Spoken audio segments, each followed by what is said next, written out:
Good day and welcome back to another DBZ Dokkan Battle video. So in this video we're going to take a look at the latest event at DBZ Dokkan for the Parade of the Dead. So this is a new April Fool's event. It's based basically on the April Fool's unit, or well, the April Fool's video that they did where they had Gohan and Videl kind of doing a zombie shooter game. But yeah, so it turns out that they're a real unit. They look pretty good. They lead the Defenders of Justice category, which seems okay. We don't really have Videl, the lead for it, but I think it'll be a good category. They have great synergy with obviously a lot of the other Great Saiyaman and combo units. So yeah, we'll take a look at how to earn them, and it should be pretty smooth. It's only one stage, which obviously makes our lives a lot easier. And basically there's a whole bunch of missions, none of which look too intense. They're very similar to the ones for the AGL Trunks from last year's event.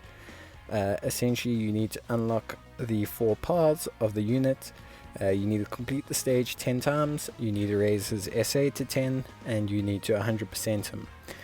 So based on that, there's nothing too difficult. The bonus category is the Revenge category, obviously for Frieza, who in the movie I believe was, well, not believe, but yeah, in the movie he was going up against Gohan as part of his revenge on Goku. In terms of the free-to-play units for the Revenge category, there's a couple that you can use to get a decent boost. Most of them are going to be cooler units and units like Hachiak, but there's a couple decent Revenge category units there. So if you take a friend Bardock lead, you have some decent options in terms of Revenge category units to get yourself a decent bonus. It's not going to be super high, but yeah, it should be pretty decent. And I don't think the stage will be too difficult, so I believe you could easily take this team in and you should be fine. So 155 is a decent boost, so everything should be running pretty smoothly. In terms of the stage, obviously it's only really the one round, the one stage, but we'll see once we get in, you know, how everything works. Unfortunately he doesn't have his own orbs. I personally prefer them having their own orbs because obviously it saves potential orbs, even though it is a bit more grindy, but it's okay. So we'll go the left path first, and then we'll retake and go for the right path, and we'll just kind of see how we go. In terms of damage and just how tough the event is, I don't foresee it being too tough. It is only a hard difficulty event, and the April Fool's units themselves are usually not behind the hardest events, the April Fool's and the Halloween units, because they do this kind of twice a year. They have like the April Fool's units, and then they have the Halloween units, and they all kind of mesh together. They're like one like special characters thing. Category, well, not category, but like featurette that they do.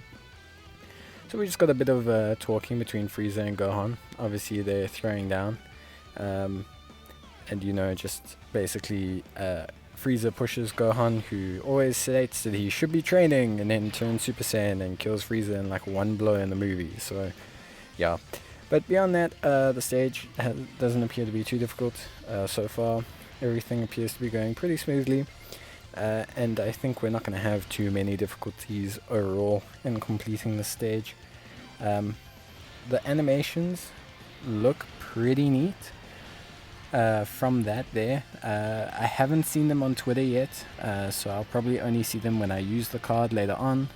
But from that attack there from Videl, I think the crispness is quite good. They're usually doing animations at such a high quality nowadays. Like even these free-to-play units have animations that are just light years ahead of the units we used to get. We used to get units with like just a glowing ball, fire glowing ball, and then that's it. So I mean this is way better. It's really impressive overall. So yeah. But yeah, so we'll run the stage again. We'll just run it to the right path. It looks like we got training items there. So I assume the right path will be the medals, and the left path will be the Great Saiyaman unit itself having a chance to drop. So that should be pretty easy. If you're going for just Revenge category boosts, obviously there's quite a few units for you to use. So yeah, feel free to take your pick. I definitely wouldn't choose this team. I would probably use all the Brolys and Trunkses and Trunks and Mars and everything, just to, you know, get as much LRs in there as possible. Cell is also one. So yeah. But yeah, I don't think we're going to have any problems with this team that I'm showing here. I don't think you'd have any problems running them under the Strength Cooler lead. This event really doesn't look too tough. And I think taking just a Bardock friend as lead, or any generic decent lead that's under the Revenge category that suits your team, will be more than enough to take on the stage and get a decent bonus. We'll find out a bit later, and I'll show it in the video. Near the end of the video, I'll talk about how long it took me. But I don't think this will take too long. I think it'll be a nice quick grind, and we'll be able to reap the benefits shortly. And I think this Great Saiyaman looks like a really good card. They gain a lot of attack and defense upon super and when attacking extreme enemies. But they lower attack and defense of extreme enemies. You can kind of build them into full crit. Additional, because they have crit chance per Defender of Justice category ally on their team. And they suit really well because of the name, Great Saiyaman and Videl. They can be put with the Great Saiyaman 2 card, the Great Saiyaman 1 and 2 LR. They can put with themselves just the Great Saiyaman, the Transforming Gohan. There's a lot of units actually that they work really well with on the Defender of Justice category. That'll just kind of all mesh really well together. They have good links. And yeah, we'll trigger that passive, because they gain extra percentage chance for criticals depending on how many Defender of Justice cards there are. So having a full team of Defender of Justice units obviously will make this card crit quite nicely, which means we're going to build them into additionals, because I can't see you using this free-to-play card in anything but Defender of Justice, considering they are a Defender of Justice support and they gain all those benefits from being on that team with them. So yeah, I definitely don't see that happening. But yeah, we'll jump in now that we've done the stage, and we will sort out Gohan. We'll do his hidden potential system, and yeah, I'll get back to you guys when it's done. Cool.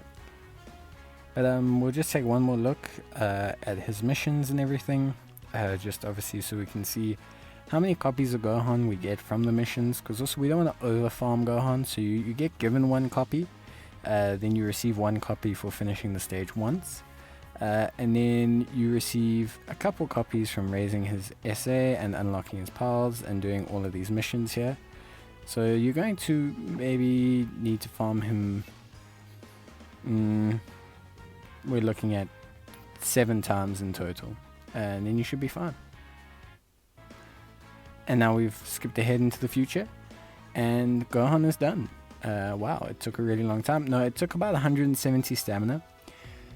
Which was okay. It's a decent grind. It's not the longest grind, but it was a decent grind. Can be done in one day for sure. If you get unlucky, maybe you'd have to extend over to the next day. But the unit looks really good. The grind was super simple, and the rewards were pretty tasty. So overall, very happy about that. Obviously, having orbs is going to be a problem for some players. But yeah, if you have the orbs, definitely invest it in them. It'll give you 2 stones, but otherwise you can keep your orbs, save them for units that you want to put them in, and you can always get back to them later. The missions always come back. So with the event, so you don't have to worry about, finishing it now or doing anything like that. It should all be perfectly fine. So yeah, I'm just going to shove some equipment on him. Nothing optimal or anything like that. Just going to basically stick some equipment on him. Just so we can kind of, have him ready to go whenever I want to do a showcase with him, and then we'll just train him up to max. So decent stats, free to play stats, of course, the casual 12, 10 and 7 and 8 kind of build, where they give them some decent health and a decent amount of attack and defense, but nothing that'll amount to an incredible amount. If you link leveled them to level 10, they would probably be quite impressive. And we'll just go collect our rewards from the missions as well. So obviously we got 1 for the stage, which is obviously also very important, and then we get 5 for the rest of the missions, couple training items, some training locations, probably just refunding back what we used on the unit, but I mean overall that's pretty good. 5 stones, 1 for the stage, that's 6 in total. So that's, for me, way more than enough for a short event like this. Definitely high profit, high reward, and the unit is great. So yeah, that's pretty much it for the video. I hope you guys enjoyed, and I hope you let me know how you find farming the unit. But cheers, stay safe, and I'll see you guys in the next video. Until then, bye!